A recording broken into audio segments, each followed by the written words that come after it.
Boa tarde. Hoje é 15 de junho, segunda-feira. Agora são 3 horas e 38 minutos.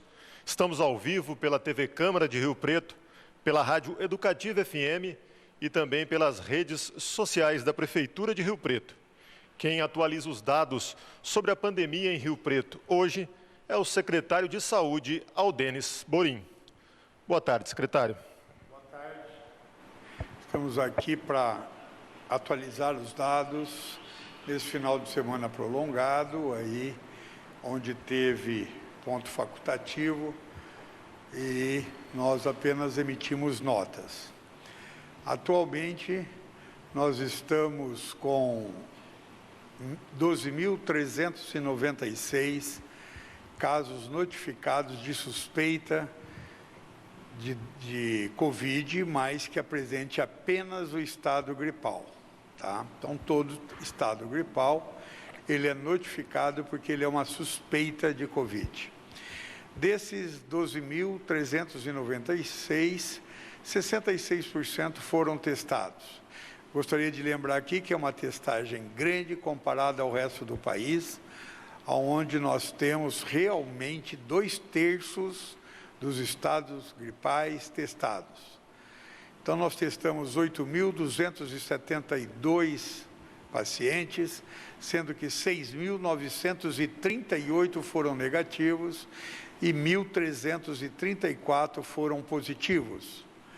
Nós tivemos, nesse período, 40 óbitos, que corresponde a 2,9% de todos os casos confirmados. Nós tivemos 747 pacientes que se recuperaram do coronavírus. Nós temos hoje 279 profissionais da saúde, que corresponde a 21% de todos os casos confirmados com coronavírus. E nós tivemos 230 casos de síndrome respiratória aguda grave.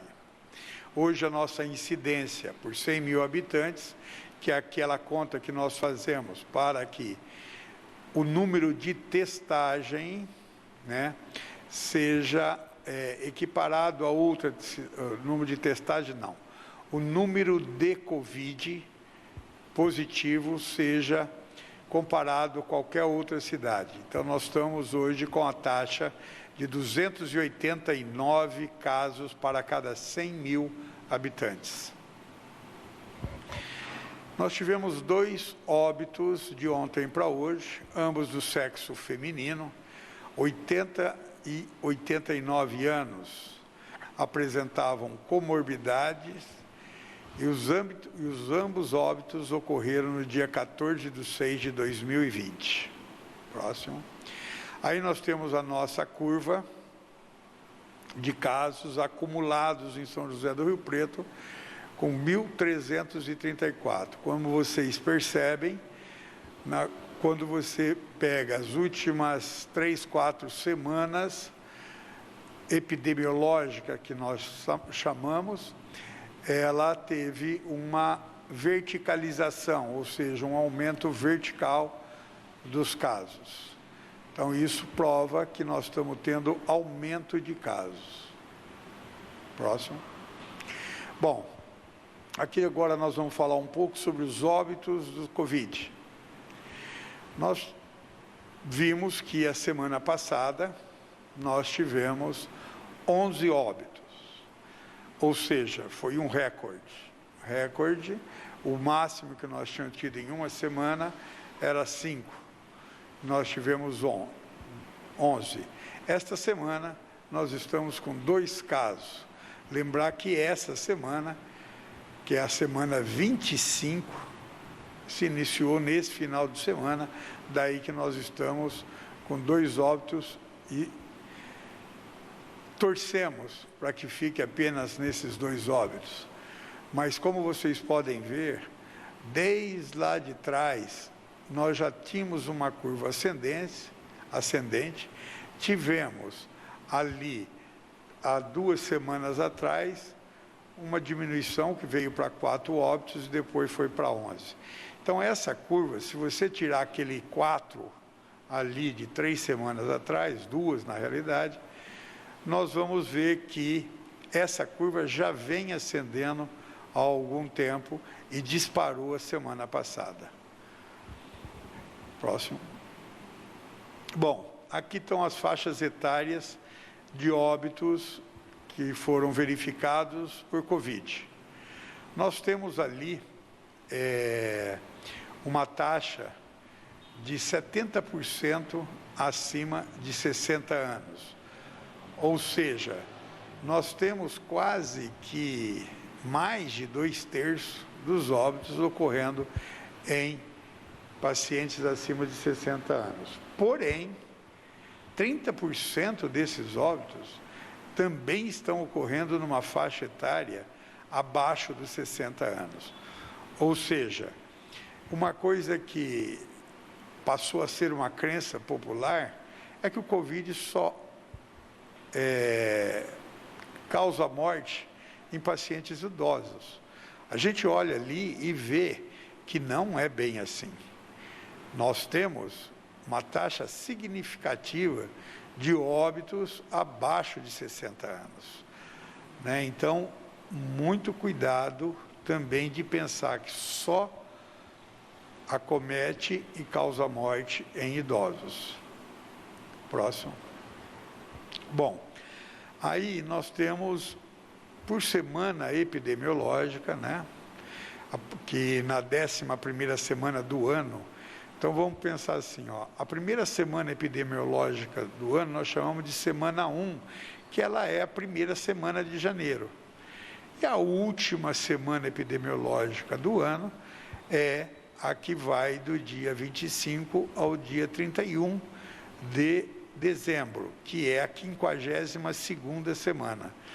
Então, se trabalha sempre em epidemiologia com semanas epidemiológicas. Né? E a gente nota ali que nós estamos tendo um crescimento importante já há algum tempo. Se nós partirmos ali da semana 18, 19, nós vamos ver que essa tendência é sempre aumento. E que nós batemos um recorde a semana passada, que foi de 154 casos. Lembrar que 25% das notificações foram em 2 semanas. 25% em 2 semanas, ou seja, 123 e 154.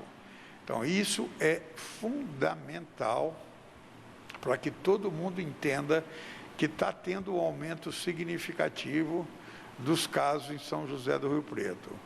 O total de síndrome respiratória até agora foi de 993 casos, sendo positivos 230, negativos 680 e estão ainda em investigação 83 casos. Eu gostaria de chamar bem a atenção para essa ascensão que nós estamos vendo nos casos em São José do Rio Preto.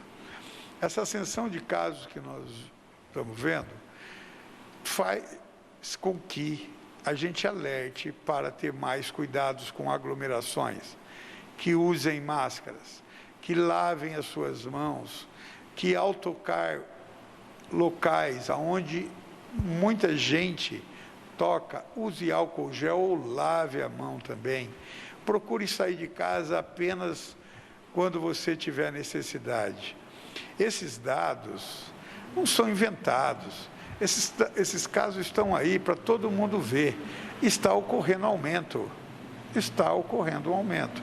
Então, tomem muito cuidado. Muito cuidado, por quê? Porque enquanto vira número, a gente vê de uma maneira. Mas quando vira gente, quando vira nome, quando vira parente, quando vira amigo, talvez seja um pouco tarde para a gente tomar os cuidados que nós deveríamos ter tomado nesses milhares de vezes que nós falamos aqui nessa live. Fiquem em casa o máximo possível, saia para as suas necessidades, lavem as mãos, usem máscaras. Isso aí é uma prova de que está ocorrendo aumento em São José do Rio Preto. Próximo. Bom, pessoal, quando a gente mostra aqueles números anteriores do número de casos, isso reflete também no número de pacientes internados. Quando aumenta o número de notificação, reflete no número de internados, reflete no número total de Covid. Quanto mais notificação suspeita você tem, mais gente será internada. Quanto maior notificação de gente suspeita você tem, mais mortes vão ocorrer. Quanto mais notificação você tiver, mais Covid você vai ter. Então, é fundamental que vocês olhem isso, que 993, até agora, foram casos notificados desde o início do primeiro caso, que foi a semana 11. Nos últimos 14 dias 274 notificações de síndrome respiratória grave. Sabe o que é síndrome respiratória grave? É aquela que falta o ar, é aquela que a pessoa precisa de um hospital rapidamente. Não é aquela febrícula, não é só a coriza e a tosse. Não, é aquela que dá a dispneia, que tem necessidade do ar. O indivíduo não consegue pôr o ar para dentro. Então, é fundamental você ver que todos esses casos, ele chama síndrome respiratória grave. Ou seja, ela não é uma gripe comum, ela é já pegando parte do pulmão, seja por Covid, seja por outras causas respiratórias. Desses 993, atualmente, dia 14, está com 162 pacientes internados, sendo que 63 estão em UTIs e 99 estão em enfermarias. Esses 99 de enfermarias podem ser casos recentes que não pioraram, ou casos que já foram para UTI, melhoraram e voltaram para a enfermaria, e, se Deus quiser, vão evoluir para melhora e alta. Próximo. Eu gostaria, pessoal, também de fazer um apanhado que tem sido muito visto nas redes sociais, que é uma classe culpando a outra classe por esses aumentos que estão ocorrendo. É o comerciante culpando o shopping culpando o supermercado culpando o comerciante, que culpa também as aglomerações em lojas de conveniências para o jovem, que dizem que tem bares servindo do outro lado da calçada, e que a vigilância não faz nada, que ninguém está fazendo nada. Pessoal, gostaria de dizer o seguinte: a culpa não é de um, a culpa são de todos aqueles que não seguem a regra. Não adianta você falar que a culpa é do outro. Você só pode ter moral para fazer isso a hora que você estiver fazendo o correto, que você estiver usando a sua máscara, que a hora que você estiver respeitando o teu próximo, a hora que você estiver fazendo isso, você tem toda essa liberdade. Mas a culpa é de todos que não seguem regras. Aqueles que seguem regras são os que menos falam, são os que mais pedem, mas não acusam ninguém, porque ele está fazendo corretamente. Então é isso que eu queria falar. Não adianta ter jogo de empurra-empurra. Todo mundo tem que fazer o seu papel.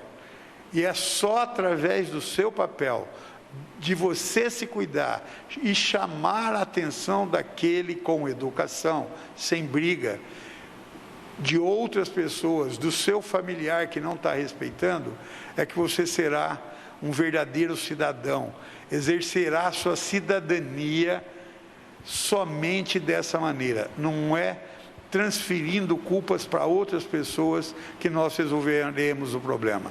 Nós só resolveremos o problema quando todos nós estivermos unidos contra o coronavírus, onde todos nós estivermos fazendo o nosso papel, onde todos nós estivermos seguindo as regras que são nos colocadas para evitar a doença. Muito obrigado. Obrigado, secretário, pela atualização. Depois desse alerta fundamental do secretário Aldenis Borim, eu gostaria de registrar que esta transmissão é uma ação da Secretaria de Comunicação em parceria com a Secretaria de Saúde de Rio Preto. E agora vamos às perguntas enviadas pela imprensa para o secretário. Eu começo com uma pergunta da Carla Esquisato, do SBT. Ela quer saber qual é a avaliação do senhor sobre esse crescimento dos casos nos últimos 15 dias e se o senhor acredita que esse crescimento é reflexo da flexibilização do comércio. Olha, nós esperávamos, né, o comitê esperava sempre um crescimento de casos. Isso é um crescimento natural, porque nós sabemos que é uma cadeia, né, que há um crescimento. O que nós não podemos deixar que ocorra é o crescimento descontrolado, né? É um crescimento onde falte medicamentos, onde falte leitos, ou falte funcionários para tocar esse crescimento. A flexibilização, obviamente, ela causa um movimento maior, mas é esperado um aumento. E ela, não tenha dúvida que essa flexibilização vai causar, está causando esse aumento. Por que que vai? Gente, é fácil, é só entender como funciona e que já sabe-se muito bem. Você tem, depois que você entrou em contato com o vírus, que você foi contaminado, você tem 5 dias, em média, de período de incubação. O que é período de incubação? É aquele período que você adquiriu, ou seja, foi contaminado, até os primeiros sintomas. Isso dura em torno de 5 dias. Aí começam a aparecer os primeiros sintomas. Esses primeiros sintomas, aí você já passa a ser uma pessoa que vai contaminar outras pessoas. Então, quando você tem, depois de uma semana, aglomerações, na outra semana você já começa a ter aumento de casos. E há uma tendência de aumento, porque ele se multiplica, né? Então, esse aumento era esperado pela flexibilização, não há dúvida. Nós nunca nos convencemos ou tentamos convencer que não haveria aumento de casos. O que tem que ser é um aumento controlado de casos, né, onde não falta sistema de saúde. Por exemplo, em São José do Rio Preto, a gente tem uma rede hospitalar invejável, grande, nós temos bastante leitos hospitalares. Só que começam a faltar medicamentos, né? Então, você começa a ter alguns tipos de medicamentos que são fundamentais e que não acha no mercado para comprar. Adianta você ter leito se você não tem medicamentos? É falência do sistema de saúde da mesma coisa. Não é só o leito que conta, é a mão de obra, é o RH que precisa para tocar, é o UTIsta de qualidade para tocar esses leitos, é a medicação, são os respiradores. Então, quando se fala em falência do sistema de saúde, as pessoas só pensam no número de leitos, mas não é. É todo um conjunto de coisas que são necessárias para que o paciente seja bem cuidado. E eu não tenho dúvida que esse aumento é parte dessa flexibilização. E também não é surpresa para a gente que haveria um aumento de casos. O que não pode ocorrer são essas aglomerações que podem fugir do controle do sistema de saúde. A Rádio CBN também pergunta em relação a esse aumento, se existe previsão de abertura do hospital de campanha, se existe ainda essa previsão. Não, até o momento nós não temos nenhuma previsão. O Estado de São Paulo credenciou mais 58 leitos no hospital de base, que nós estamos com 117 no hospital de base, mais 36 leitos na Santa Casa, além dos hospitais privados que atendem convênios, né, que também fazem parte do sistema. Então, hoje, neste momento, com coerência, não faltará leitos em Rio Preto. Faltar leito, volto a afirmar, não é a única coisa que leva o sistema a falir. Hoje já está escasso algumas medicações fundamentais para manter o paciente em respirador artificial. Então, é fundamental que vocês entendam que pode ter leito, mas pode faltar medicações. CBN pergunta também, como o senhor falou em coerência, nós tivemos algumas cenas lamentáveis nesse final de semana. A Polícia Militar e a GCM encontraram alguns eventos, um até com 150 pessoas. E a CBN diz que recebe também reclamações dos seus ouvintes a esse respeito. Ele quer saber qual que é a orientação da Secretaria de Saúde sobre como proceder para denunciar esse tipo de evento e como a vigilância sanitária tem fiscalizado esses eventos. Olha, eu gostaria que vocês entendessem o seguinte: a vigilância sanitária está na rua o tempo todo, dia e noite. Nós estamos com mais de 200 pessoas fazendo esse trabalho em São José do Rio Preto.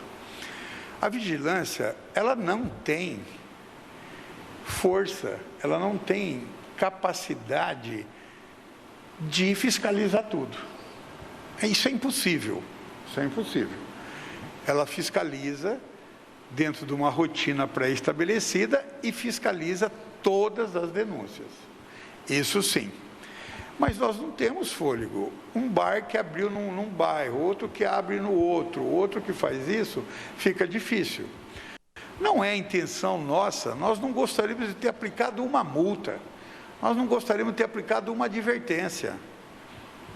Na realidade, nós gostaríamos que todo mundo estivesse cumprindo o seu papel. Essas festas que vão 150 pessoas, esses dias a CGM nos relatou uma que foi mais de 30 pessoas, que ela teve que intervir.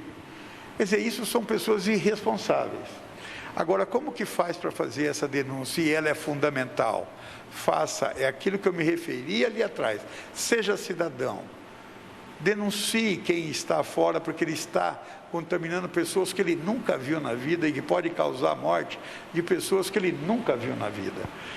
Você pode fazer através, você tem 3 maneiras de fazer. Durante a semana, você pode fazer pela ouvidoria da Secretaria de Saúde, que o número é 0800 77 05 870.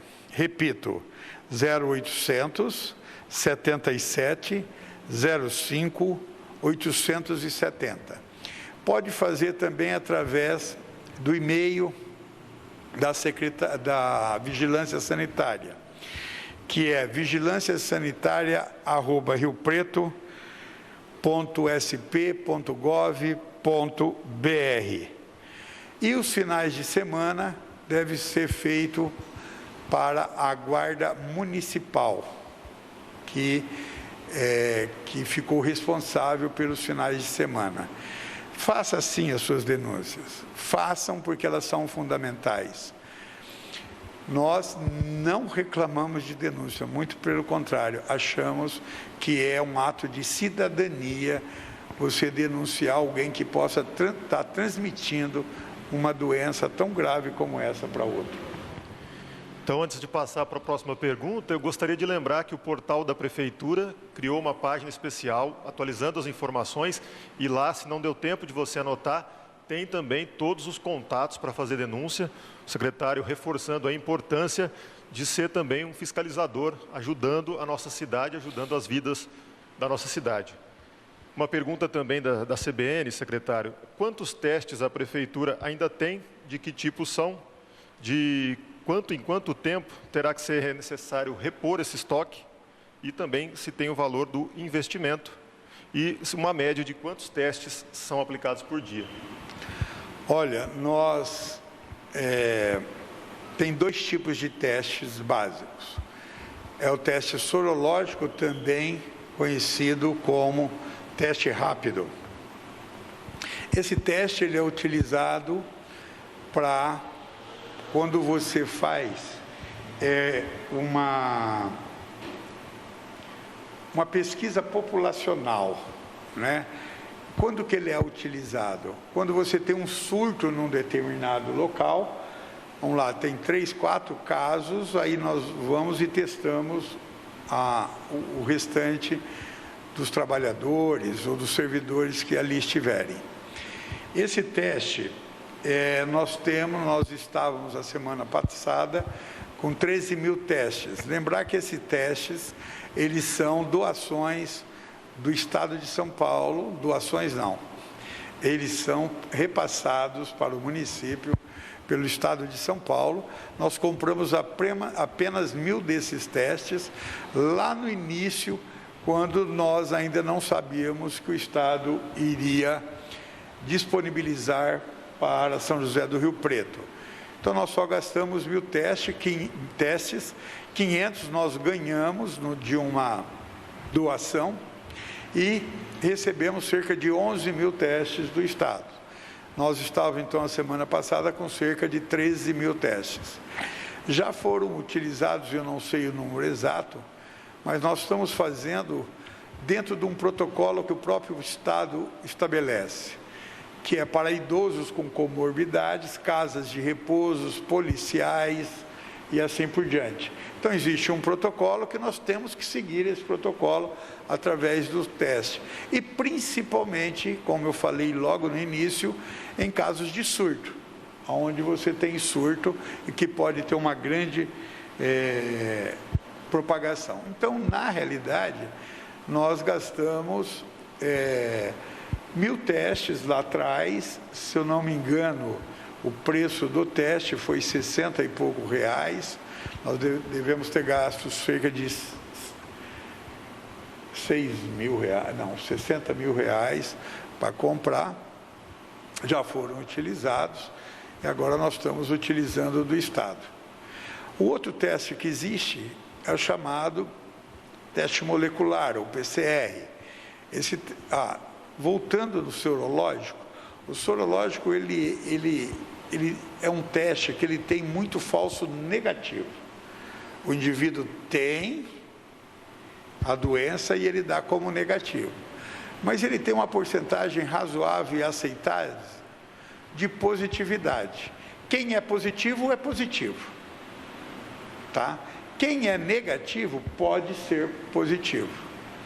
E nós temos um outro teste, que é o teste considerado padrão, né, ouro, o melhor teste, que é o PCR.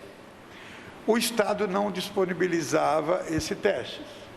Então, nós compramos 1.000 testes logo no início, lá atrás, onde não havia disponibilidade. Nós compramos 1.000 testes de PCR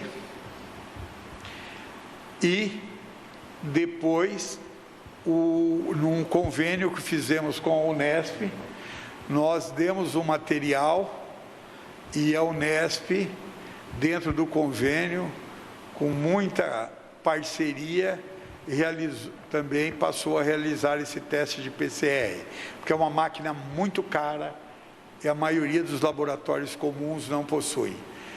Então, nós compramos esses testes 1.000, que foi da Funfarm, e mais 1.000, que foi do IBILS. Por que nós compramos esse teste? Porque o Instituto Adolfo Lutz estava demorando de 7 a 15 dias para dar o resultado. E isso já tinha passado, inclusive, o período de transmissão e assim por diante. Então, nós resolvemos comprar para que agilizasse. Então, a partir daí, nós passamos a ter o resultado em 24, 48 horas no máximo. E isso foi muito bom para a população, porque você isolava ou não o indivíduo a partir desse teste. Há mais ou menos um mês atrás, talvez nem isso, o Instituto Adolfo Lutz descentralizou, ou seja, tudo isso era feito em São Paulo, esses testes. Eles fizeram uma unidade em São José do Rio Preto, que está funcionando muito bem. Meus parabéns. A partir daí, não compramos mais testes. Por quê? Porque o Instituto Adolfo Lutz está realizando em tempo adequado para o município de São José do Rio Preto. Então, não existe previsão, no momento, de aquisição de novos testes. Isso só irá acontecer se caso nós tivermos demora, ou quebrar a máquina do Instituto e isso passar a demorar, aí seria uma outra situação. Mas, no momento, nós não temos nenhuma expectativa de compra, seja de teste sorológico, seja de PCR. Bom, e a última pergunta é da Carol Grush, ela trabalha no portal DL News. Pergunta: quantos servidores da saúde estão com a Covid-19 e como isso tem afetado a jornada nesse atendimento?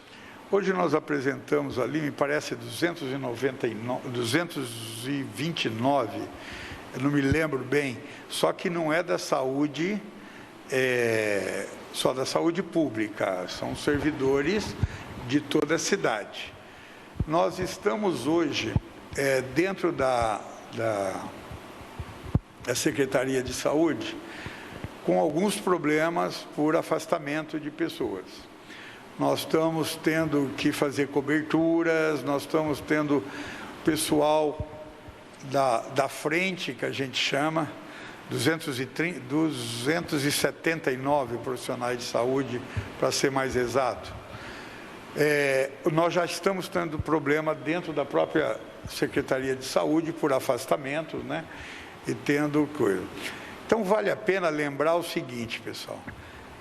Esses profissionais de saúde que estão lá se expondo a sua família, inclusive, não podendo chegar perto de ninguém, porque ele é uma pessoa altamente contagiante. Essa pessoa está lá, enquanto o outro está fazendo festa em 30 pessoas, e o indivíduo, meia-noite trabalhando, sob perigo, longe da sua família, não podendo abraçar um filho, tá certo? Está lá, dando tudo para a população, e em troca, uns poucos fazem esses erros. Então, eu queria aqui agradecer a esses funcionários, que até agora não deram um trabalho para a gente, um trabalho. Ninguém se recusou aí, ninguém tirou férias, ninguém pegou licença-prêmio, estão todos lá, a serviço da população.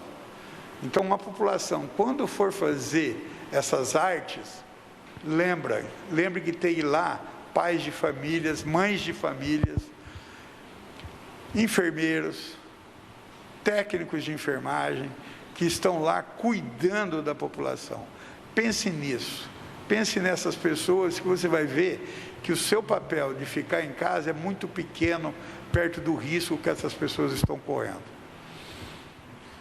Obrigado, secretário, por esse importante alerta à população. Agradeço a participação do secretário Aldênis Morim e aqui encerro essa transmissão informando que amanhã a live será às 10h30 da manhã. Um ótimo dia a todos.